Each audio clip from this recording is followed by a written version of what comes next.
വാർത്തയിലേക്ക് പോകണം. തെരഞ്ഞെടുപ്പ് ഫലം വിലയിരുത്താൻ ചേർന്ന CPI തിരുവനന്തപുരം ജില്ലാ കൌൺസിൽ യോഗത്തിൽ മുഖ്യമന്ത്രിക്കും സർക്കാരിനും രൂക്ഷ വിമർശനം. മുഖ്യമന്ത്രിയുടെ ധാർഷ്ട്യവും മന്ത്രിമാരുടെ പിടിപ്പുകേടും തെരഞ്ഞെടുപ്പ് പരാജയത്തിന് പ്രധാന കാരണമായി എന്നാണ് വിമർശനം. അതിരുവിട്ട ന്യൂനപക്ഷ പ്രീണനം തിരിച്ചടിയായി. നവകേരള സദസ്സിലെ ധൂർത്തും ക്ഷേമ പെൻഷൻ മുടങ്ങിയതും സപ്ലൈകോയുടെ ദുരവസ്ഥയും ജനങ്ങളെ സർക്കാരിന് എതിരാക്കി. ഹൈന്ദവ വിഭാഗത്തിലെ പിന്നാക്ക വിഭാഗങ്ങൾ ഇടതുപക്ഷത്തെ കൈയൊഴിഞ്ഞുവെന്നും ചർച്ചയിൽ അഭിപ്രായമുയർന്നു. VV അരുൺ വിവരങ്ങൾ പങ്കുവെക്കും. അരുൺ, CPIക്കുള്ളിൽ ഈ പരാജയവുമായി ബന്ധപ്പെട്ട് ഒരുപാട് അസ്വസ്ഥതകളുണ്ട്. CPMലും പലരും ഇതൊക്കെ പറയാതെ പറയുന്നുണ്ട് ഇത്തരത്തിൽ ഉള്ള വിലയിരുത്തലുകൾ. കാരണം മുഖ്യമന്ത്രിയുടെ ധാർഷ്ട്യം, നവകേരള സദസ്സിൽ സംഭവിച്ച കാര്യങ്ങൾ, ഈ സപ്ലൈകോയിലെ പ്രശ്നങ്ങളുണ്ട്, ക്ഷേമ പെൻഷനുമായി ബന്ധപ്പെട്ട വിവിധങ്ങളായ വിഷയങ്ങളുണ്ട്, ഭരണവിരുദ്ധ വികാരം സ്വാഭാവികമായി സംഭവിച്ചിട്ടുണ്ട്. അത് ജനം വിലയിരുത്തി മുഖ്യമന്ത്രിയെയും മന്ത്രിമാരെയും സർക്കാരിനെയും മറ്റും. CPI ഇപ്പോൾ പറയുന്ന പ്രധാനപ്പെട്ട കാര്യങ്ങൾ എന്തൊക്കെയാണ്? ഏതെങ്കിലും തരത്തിൽ അത് ഈ ഒരു തിരുത്തലിലേക്ക് എത്തിക്കാൻ അവർ ശ്രമിക്കുന്നുണ്ടോ?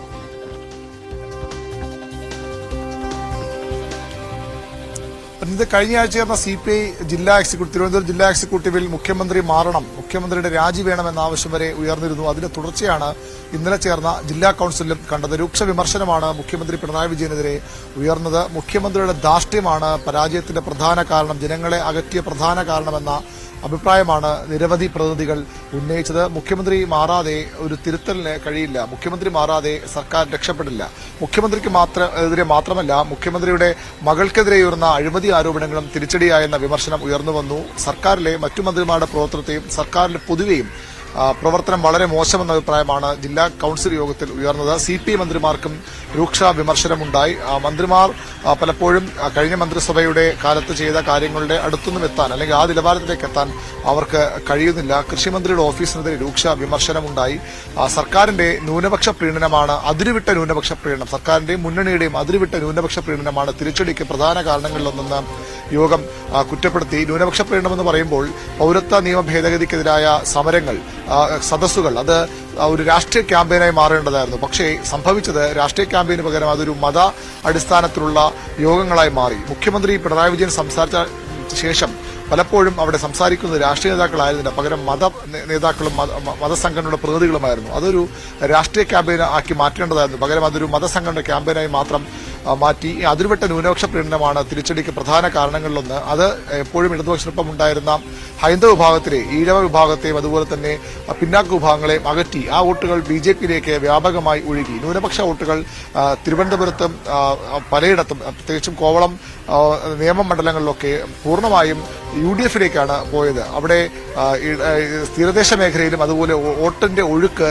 UDFിലേക്കായിരുന്നു. അതിരുവിട്ട ന്യൂനപക്ഷ പ്രീണനമാണ് അതിന്റെ കാരണങ്ങളിലൊന്നായി നേതാക്കൾ ചൂണ്ടിക്കാട്ടുന്നത്. മാത്രമല്ല, നിയമത്തും മറ്റും യോഗങ്ങൾ സംഘടിപ്പിക്കുന്ന ദേശീയ നേതാക്കളുടെ യോഗങ്ങൾ സംഘടിപ്പിച്ചപ്പോൾ അവിടെ പങ്കെടുത്ത ആളുകൾ എത്രയുണ്ടോ അതിന്റെ 3 ഇരട്ടി വോട്ടുകൾ കിട്ടുമെന്ന പ്രതീക്ഷയാണ് CPM നേതൃത്വം. CPMന്റെ കണക്കുകൾ പലപ്പോഴും ഊതിപ്പെരിപ്പിച്ച കണക്കുകളായിരുന്നു.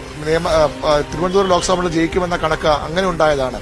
കാരണം ഒരാൾ പങ്കെടുത്താൽ ആ കുടുംബത്തിലെ 3 പേരുടെ വോട്ടും ഉറപ്പിച്ച് കൂട്ടിയുള്ള ഒരു കണക്കാണ് CPM നേതൃത്വവും പലപ്പോഴും തെരഞ്ഞെടുപ്പ് പ്രവർത്തനങ്ങളുടെ ഭാഗമായി വിജയസാധ്യത ചൂണ്ടിക്കാട്ടി നൽകിയത്. അത്തരത്തിലുള്ള തെരഞ്ഞെടുപ്പ് പ്രവർത്തനങ്ങളിലെ പിഴവുകളും ചൂണ്ടിക്കാട്ടുന്നു. സപ്ലൈകോ പലപ്പോഴും നഷ്ടത്തിലായത്, സപ്ലൈകോയിൽ സാധനങ്ങളില്ലാതായത് ജനങ്ങളെ വലിയ രീതിയിൽ എതിരാക്കി. സാധാരണ ജനങ്ങളുമായിട്ട് ചേർന്ന് നിൽക്കുന്ന ഒരു വകുപ്പാണ്. ആ വകുപ്പിന് മതിയായ പണം നൽകാൻ സർക്കാർ പലപ്പോഴും തയ്യാറാകുന്നില്ല. ക്ഷേമ പെൻഷൻ മുടങ്ങിയതും ജീവനക്കാരുടെ ശമ്പളം മുടങ്ങിയതുമൊക്കെ വലിയ തിരിച്ചറിയാൻ തെരഞ്ഞെടുപ്പിൽ ഒരു ഘട്ടത്തിലും ഇടതുമുന്നണിക്ക് ആയിട്ടില്ലെന്നും വിമർശനമുയർന്നു. CPIക്കും എതിരെ ശക്തമായ വിമർശനം. പ്രധാനപ്പെട്ട വിമർശനം രാജ്യസഭാ സ്ഥാനാർത്ഥിത്വമാണ്. PP സുനീറിനെ ആദ്യഘട്ടം മുതൽ പറഞ്ഞു കേട്ടുന്ന പേരായ അതിലേക്ക് വരാം. ഈ ക്ഷേമ പെൻഷൻ, അതായത് സർക്കാർ ഒന്നാം പിണറായി സർക്കാരിനെ വിലയിരുത്തും, രണ്ടാം പിണറായി സർക്കാരിനെയും വിലയിരുത്തിയുള്ള ചർച്ചകൾ ഇപ്പോൾ സജീവമാണ്. കാരണം ഈ ഒരു വലിയ പരാജയത്തിന് ശേഷം ഇത്തരത്തിൽ രണ്ടാം പിണറായി സർക്കാരിലെ മന്ത്രിമാരുടെ പ്രകടനം, അതിപ്പോൾ CPMന്റെ ആയാലും CPIയിലെ ആയാലും ഒക്കെ മന്ത്രിമാരുടെ പ്രകടനവുമായി ബന്ധപ്പെട്ട വിലയിരുത്തലുകളും ഇപ്പോൾ സംഭവിക്കുന്നുണ്ട് എന്നാണ് മനസ്സിലാകുന്നത്. ഇവിടെ ഈ മന്ത്രിമാരുടെ ഒരു പെർഫോമൻസ് ഇല്ലായ്മ, ഒപ്പം നേരത്തെ പറഞ്ഞതുപോലെ മന്ത്രിമാർ ജനങ്ങളോട് ഇടപഴകുന്ന കാര്യം, സപ്ലൈകോയുടെ പരാജയം, ക്ഷേമ പെൻഷനുമായി ബന്ധപ്പെട്ട നിരവധി വിഷയങ്ങൾ, അങ്ങനെ പൂർണ്ണമായും പരാജയപ്പെട്ട ഒരു സർക്കാർ, ആ സർക്കാരിൻ്റെ സർക്കാരിന് ജലം വിലയിരുത്തി എന്ന് തന്നെയാണോ CPI പറയുന്നത്? ഈ തെരഞ്ഞെടുപ്പിൽ ഭരണവിരുദ്ധ വികാരം ആഞ്ഞടിച്ചു തെരഞ്ഞെടുപ്പിൽ ഉടനീളം എന്നും വ്യക്തമാകുന്നുണ്ടോ? CPM അല്ലെങ്കിൽ CPI ഇടതുപക്ഷം ജനങ്ങൾക്കിടയിലേക്ക് എത്തിക്കാൻ ശ്രമിച്ച പലവിധമായ കാര്യങ്ങൾ, ഈ ന്യൂനപക്ഷ പ്രകടനമൊക്കെ അതുമായി ബന്ധപ്പെട്ട് വരുന്നതാണല്ലോ. CAA വിഷയങ്ങളൊക്കെ ചർച്ചയാക്കിയതാണ്. ഇതൊന്നും ജനങ്ങൾ അംഗീകരിച്ചില്ല. പകരം ഈ തെരഞ്ഞെടുപ്പ് വിശകലന വിദഗ്ധരൊക്കെ പറയുന്നത് പോലെ ജനം കണ്ടതും കേട്ടതും അവർ വോട്ട് കുത്തിയതും ഈ ഭരണവിരുദ്ധ വികാരവുമായി ബന്ധപ്പെട്ടാണ്. അങ്ങനെയാണോ വിലയിരുത്തൽ?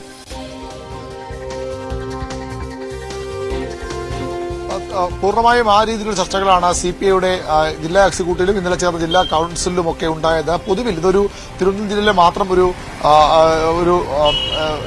വിമർശന രീതിയല്ല. പലയിടത്തും ഇത്തരത്തിൽ തന്നെയാണ് ഈ തെരഞ്ഞെടുപ്പ് പരാജയത്തെ CPIയുടെ പ്രാദേശിക ഘടകങ്ങൾ, ജില്ലാ ഘടകങ്ങൾ വരെ വിലയിരുത്തുന്നത്. സംസ്ഥാന കൌൺസിലിലേക്ക് എത്തുമ്പോൾ എങ്ങനെ അത് മാറുമെന്ന് കണ്ടറിയണം. സംസ്ഥാന എക്സിക്യൂട്ടീവിൽ ശക്തമായ വിമർശനം ഉയർന്നു വന്നിരുന്നു. സർക്കാരിന്റെ ഭരണവിരുദ്ധ വികാരമുണ്ടായെന്ന വിമർശനം സംസ്ഥാന എക്സിക്യൂട്ടീവിലും ഉയർന്നു വന്നതാണ്. CPIയുടെ ജില്ലാ നേതൃത്വങ്ങളിൽ അതിരൂക്ഷ വിമർശനം ഇത്തരത്തിൽ തന്നെയാണ് പോകുന്നത്. പൊതുവിൽ സർക്കാർ പരാജയമാണ്, മന്ത്രിമാർ പരാജയമാണ്. കഴിഞ്ഞ തവണത്തെ മന്ത്രിസഭയുമായി താരതമ്യം ചെയ്യുമ്പോൾ ആ പ്രകടനത്തിനടുത്തേക്ക് ഇന്നും എത്താൻ മുഖ്യമന്ത്രിക്കോ മന്ത്രിമാർക്കോ കഴിയുന്നില്ല. വലിയ പ്രതീക്ഷകളോട് അധികാരത്തിൽ സർക്കാരാണ്. എന്നാൽ ആ പ്രതീക്ഷകൾ കാക്കാൻ സർക്കാർ കഴിഞ്ഞത് സമ്പൂർണ്ണമായ ഒരു പൊളിച്ചെടുത്ത് വേണമെന്ന അഭിപ്രായമാണ് CPIയുടെ തിരുവനന്തപുരം ജില്ലാ കൌൺസിൽ ഉയർന്നത്. ഒരു കാര്യം, ഇത് CPIയുടെ നേതൃത്വങ്ങൾ മാത്രമല്ല, CPMന്റെ പാർലമെന്റ് തല കമ്മിറ്റികളിൽ പോലും, പാർലമെന്റ് തെരഞ്ഞെടുപ്പ് പരാജയം വിലയിരുത്താൻ ചേർന്ന അല്ലെങ്കിൽ തെരഞ്ഞെടുപ്പ് ഫലം വിലയിരുത്താൻ ചേർന്ന പാർലമെന്റ് തല യോഗങ്ങളിൽ, പാർലമെന്റ് മണ്ഡലം കമ്മിറ്റി യോഗങ്ങളിൽ പോലും ഇത്തരത്തിലുള്ള വിമർശനങ്ങൾ പൊതുവിൽ ഉയർന്നു വരുന്നുണ്ട്. ചിലയിടത്തൊക്കെ അങ്ങനെ വരുന്ന വിമർശനങ്ങൾ നേതാക്കൾ ഇടപെട്ട് അത് ലഘൂകരിക്കാൻ ശ്രമിക്കുന്നുണ്ട്, അല്ലെങ്കിൽ അതിന് മയപ്പെടുത്താൻ ശ്രമിക്കുന്നുണ്ട്. പക്ഷേ തിരുവനന്തപുരം ജില്ലയിലെ ആറ്റിങ്ങൽ ലോക്സഭാ മണ്ഡലത്തിന്റെ മണ്ഡലം കമ്മിറ്റി CPMന്റെ ചേരുമ്പോൾ സമാനമായ വിമർശനമാണ്. അതവിടെ അന്ന് ആ റിപ്പോർട്ട് വെച്ച ആനാവൂർ നാഗപ്പൻ ഭരണവിരുദ്ധ വികാരം അല്ല തിരിച്ചടിക്ക് കാരണമെന്ന് റിപ്പോർട്ടിൽ എഴുതി ചേർത്ത ആ റിപ്പോർട്ടാണ് വായിച്ചത്. വലിയ എതിർപ്പോടുകൂടി, വലിയ അമർഷത്തോടു കൂടിയാണ് അവിടെ നേതാക്കൾ, മണ്ഡലം കമ്മിറ്റി നേതാക്കൾ അതിനെ തിരുത്തി പറഞ്ഞത്. ഭരണവിരുദ്ധ വികാരം ഉണ്ടായി എന്നത് യാഥാർത്ഥ്യമാണ്. നിങ്ങൾ എത്ര ഒളിച്ചുവെക്കാൻ ശ്രമിച്ചാലും അത് ശരിയല്ല. അതിനെ തുറന്നു കാട്ടുക തന്നെ വേണമെന്ന അഭിപ്രായപ്പെട്ട ഏരിയ സെക്രട്ടറിമാർ അടക്കമുള്ളവർ ആ യോഗത്തിൽ ഉണ്ടായിരുന്നു. നിങ്ങൾ എത്ര ഒളിച്ച് സംസ്ഥാന കമ്മിറ്റിക്ക് റിപ്പോർട്ട് നൽകിയാലും, സംസ്ഥാന കമ്മിറ്റിക്ക് ഭരണവിരുദ്ധ വികാരമല്ല ആറ്റിങ്ങലിലെ പരാജയ കാരണമെന്ന് റിപ്പോർട്ട് നൽകിയാലും തിരികെ അവിടെ നിന്ന് ചർച്ച ചെയ്ത് ഇത് വീണ്ടും ജില്ലാ കമ്മിറ്റിയിലേക്കും മണ്ഡലം കമ്മിറ്റിയിലേക്കും വരുമ്പോൾ ഞങ്ങൾ ഇതേ രീതിയിൽ തന്നെ ചർച്ച ചെയ്യും, ഈ പ്രശ്നങ്ങൾ തുറന്നു കാട്ടപ്പെടണം എന്ന അഭിപ്രായമുള്ളവരും CPMൽ പോലുമുണ്ട്. അത് തിരുവനന്തപുരത്ത് മാത്രമല്ല, ആലപ്പുഴയിൽ നമ്മൾ കണ്ടതാണ്. എറണാകുളത്ത് അത്തരം ചർച്ചകൾ ഉയർന്നു വന്നു. അങ്ങനെ സംസ്ഥാന വ്യാപകമായി താഴെത്തട്ടിലെ പ്രവർത്തകർക്കിടയിൽ, നേതാക്കൾക്കിടയിൽ, ജില്ലാ തലം വരെയെങ്കിലുള്ള നേതാക്കൾക്കിടയിൽ അങ്ങനെ വലിയ വികാരം ഉണ്ട് എന്നത് വസ്തുതയാണ്. പക്ഷേ മേൽ കമ്മിറ്റികളിലേക്ക് പോകുമ്പോൾ അത് ഏത് തരത്തിൽ വരുമെന്നാണ് അറിയേണ്ടത്. അത് അവിടെയാണ് തിരുത്തപ്പെടേണ്ടത്. അത്തരം തിരുത്തലിന് CPMും CPIയും ഒക്കെ തയ്യാറാകുമോ എന്നാണ് ഇനിയുള്ള ദിവസങ്ങളിൽ അതാണ് പ്രധാനം. ഈ വിമർശനങ്ങൾ എല്ലാ യോഗങ്ങളിലും സംഭവിക്കുന്നുണ്ട്. ഇപ്പോൾ നേരത്തെ പറഞ്ഞതുപോലെ ലോക്സഭാ തെരഞ്ഞെടുപ്പ് തിരിച്ചെടുത്ത പശ്ചാത്തലത്തിൽ സർക്കാരിന്റെ പാർട്ടിയുടെയും നയസമീപനത്തിൽ മാറ്റം വേണമെന്ന ആവശ്യം ശക്തമായിരിക്കുമ്പോൾ തന്നെ CPMന്റെ നേതൃയോഗങ്ങൾക്ക് ഇന്ന് തുടക്കമാവുകയാണ്. ദേശീയ നേതാക്കളടക്കം ഈ യോഗത്തിൽ പങ്കെടുക്കുന്നുണ്ട്. PB അംഗങ്ങളുടെയൊക്കെ സാന്നിധ്യമുണ്ട്. മുഖ്യമന്ത്രി ആവർത്തിക്കുന്നുണ്ട് ഭരണവിരുദ്ധ വികാരമല്ല, പക്ഷേ പാർട്ടിക്ക് ബോധ്യപ്പെട്ടിട്ടുണ്ട്, ഘടകകക്ഷികൾക്ക് ബോധ്യപ്പെട്ട പശ്ചാത്തലമുണ്ട്. അവിടെ എങ്ങനെ തിരുത്തൽ എന്നുള്ളതാണല്ലോ അവരോട് ഇനി കാത്തിരുന്നു കാണേണ്ടത്. ഇതേ മുഖ്യമന്ത്രിയെ വെച്ചുകൊണ്ട് ഒരു തെരഞ്ഞെടുപ്പ് കൂടി നേരിടാനുള്ള ആരോഗ്യം ഇടതുപക്ഷ സംവിധാനത്തിനുണ്ടോ എന്നുള്ളത് പ്രധാനമാണ്. മുഖ്യമന്ത്രിയുടെ മനസ്സും ഇതിൽ പ്രധാനപ്പെട്ട ഒന്നാണ്. കാരണം തുടർഭരണം നൽകിയ ഒരു മുഖ്യമന്ത്രിയാണ്. പക്ഷെ രണ്ടാം ഭരണം ഈ തരത്തിലായി എന്നുള്ളത് പ്രധാനമാണ്. അപ്പോൾ എന്ത് നടപടി സ്വീകരിക്കും? ഈ വിമർശനങ്ങൾക്കപ്പുറം ഈ വിമർശനങ്ങൾ ഒതുങ്ങുമോ? പ്രാക്ടിക്കലായി എന്തെങ്കിലും പോംവഴിയിലെ കാര്യങ്ങൾ നീങ്ങുമോ? കേന്ദ്ര നേതൃത്വമെങ്കിലും ഇതിന് മുൻകൈ എടുക്കുമോ എന്നതും പ്രധാനമാണല്ലോ. തീർച്ചയായും അത്തരം ചർച്ചകൾ തന്നെയാകും ഇന്ന് ആരംഭിക്കുന്ന CPMന്റെ നേതൃയോഗങ്ങളിൽ ഉണ്ടാവുക. ഇന്ന് നാളെയും സംസ്ഥാന സെക്രട്ടേറിയറ്റും അടുത്ത 3 ദിവസങ്ങളിൽ സംസ്ഥാന സമിതിയുമാണ് ചേരുന്നത്. ഈ 3 ദിവസങ്ങളിലും ഈ തെരഞ്ഞെടുപ്പ് പരാജയത്തിന്റെ വിശദമായ അവലോകനം നടക്കും. മണ്ഡലം കമ്മിറ്റികൾ റിപ്പോർട്ട് സംസ്ഥാന നേതൃത്വം നൽകിയിട്ടുണ്ട്. മണ്ഡലം കമ്മിറ്റിയുടെ ചുമതലയുണ്ടായിരുന്ന സംസ്ഥാന സെക്രട്ടറി അംഗങ്ങളും സംസ്ഥാന സമിതി അംഗങ്ങളും AK സെക്രട്ടറി നേരിട്ട് അവരെ വിളിച്ചു വരുത്തി സംസ്ഥാന സെക്രട്ടറി റിപ്പോർട്ട് നേടിയിട്ടുണ്ട്. സാധാരണ മണ്ഡലം കമ്മിറ്റിയുടെ റിപ്പോർട്ട് പകരം ജില്ലാ സെക്രട്ടറിമാരാണ് റിപ്പോർട്ട് നൽകുന്നത്. പക്ഷേ ഇത്തവണ മണ്ഡലം കമ്മിറ്റിയുടെ റിപ്പോർട്ട് തന്നെ ആ രീതിയിൽ അത് പലരും നേരിട്ടെത്തി ആ റിപ്പോർട്ട് കൈമാറിയിട്ടുമുണ്ട്. ആ റിപ്പോർട്ടിന്റെ ഉള്ളടക്കങ്ങളിൽ ചർച്ചയുണ്ടാകും. വലിയ തിരുത്തൽ വേണമെന്ന അഭിപ്രായം പാർട്ടി ശക്തമാണ്. കേന്ദ്ര സർക്കാരിനെതിരായ, മോദി സർക്കാരിനെതിരായ വികാരം തെരഞ്ഞെടുപ്പിൽ UDFന് അനുകൂലമായി, കോൺഗ്രസിന് അനുകൂലമായി, അതാണ് ഇവിടെ തിരിച്ചടി ഉണ്ടായെന്ന മുഖ്യമന്ത്രിയുടെ ന്യായീകരണം. ഭരണവിരുദ്ധ വികാരം എന്നുള്ളത് ജനങ്ങൾക്കിടയിലില്ല, അങ്ങനെ എല്ലാം ഒലിച്ചു പോകുമെന്ന ആശങ്ക വേണ്ട എന്നൊക്കെ മുഖ്യമന്ത്രി പറയുമ്പോഴും അങ്ങനെയല്ല പാർട്ടിയിൽ കാര്യങ്ങൾ. കൃത്യമായ ഭരണവിരുദ്ധ വികാരമുണ്ടായെന്ന് നേതൃത്വം തിരിച്ചറിയുന്നു. എം.വി. ഗോവിന്ദന്റെയും സീതാറാം യെച്ചൂരിയുടെയും അതുപോലെ തന്നെ പ്രകാശ് കാരാട്ടിന്റെയും ഒക്കെ വാക്കുകൾ അതിൽ വ്യക്തമാണ്. എല്ലാ തലങ്ങളിലുമുള്ള തിരുത്തൽ വേണം, എല്ലാ തലങ്ങളിലുള്ള പരിശോധന വേണമെന്ന് CPI സംസ്ഥാന സെക്രട്ടറി ആവർത്തിച്ച് പറയുകയും ചെയ്യുന്നുണ്ട്. ഇന്ന് അദ്ദേഹത്തിന്റെ റിപ്പോർട്ടിങ്ങിലും ഇന്നും അതുപോലെ സംസ്ഥാന കമ്പനിമാർ റിപ്പോർട്ടിങ്ങിലുമൊക്കെ അത്തരം ഒരു പരാമർശം ഉണ്ടാകുമോ? ഭരണവിരുദ്ധ വികാരമാണ് മോദി സർക്കാരിനോടുള്ള ജനങ്ങളുടെ അതൃപ്തി മാത്രമല്ല, സംസ്ഥാനത്തെ പിണറായി സർക്കാരിനെതിരായ ഭരണവിരുദ്ധ വികാരം, എതിർവികാരം തെരഞ്ഞെടുപ്പിൽ തിരിച്ചടിയായി. അവിടെ തിരുത്തൽ വേണമെന്ന് പറയാൻ CPM-ന്റെ നേരത്തെ സൂചിപ്പിച്ച പോലെ ജില്ലാ തലങ്ങളിൽ വരെ ഇത്തരം വിമർശനങ്ങൾ ഉയർന്നു വരുന്നു. ഭരണവിരുദ്ധ വികാരമുണ്ട് എന്ന കാര്യങ്ങൾ ഉറപ്പിക്കുന്നു. അത്തരം വിമർശനങ്ങൾ ഭരണവിരുദ്ധ വികാരം ഉണ്ടാകുമ്പോൾ ആരാണ് ആ ഭരണവിരുദ്ധ വികാരത്തിന്റെ പ്രധാന കാരണക്കാരൻ? ഭരണത്തിന്റെ നേട്ടം മുഖ്യമന്ത്രിക്കാണെങ്കിൽ അവിടെ കോട്ടമുണ്ടാകുമ്പോഴും തിരിച്ചടി ഉണ്ടാകുമ്പോഴും അതിന് മറുപടി പറയേണ്ട മുഖ്യമന്ത്രിയല്ലേ എന്ന ചോദ്യങ്ങൾ സ്വാഭാവികമായും CPM-ന്റെ നേതൃത്വങ്ങൾ ഉയർന്നു വന്നാൽ അവിടെ വലിയൊരു തിരുത്തലിന് കളമൊരുങ്ങും. ഒരുപക്ഷെ മുഖ്യമന്ത്രി മാറിക്കൊണ്ട് തിരുത്തലാകില്ല. അത് അത്ര എളുപ്പമല്ല. CPM-ൽ മുഖ്യമന്ത്രി മാറിക്കൊണ്ടുള്ള ഒരു തിരുത്തൽ മുഖ്യമന്ത്രിക്ക് പകരക്കാരനെ കണ്ടെത്തുകയും എളുപ്പമല്ല. ഒരു ലോക്സഭാ തെരഞ്ഞെടുപ്പ് തോൽവിയുടെ പശ്ചാത്തലത്തിൽ മാത്രം അങ്ങനെ മാറ്റപ്പെടാൻ പറ്റുന്ന ആളുമല്ല പിണറായി വിജയൻ. പക്ഷേ അദ്ദേഹത്തിന്റെ സമീപനങ്ങളിലും ശൈലികളിലും മന്ത്രിമാരുടെ ഇടപെടലുകളും എങ്കിലും തിരുത്തലുണ്ടാകുമോ?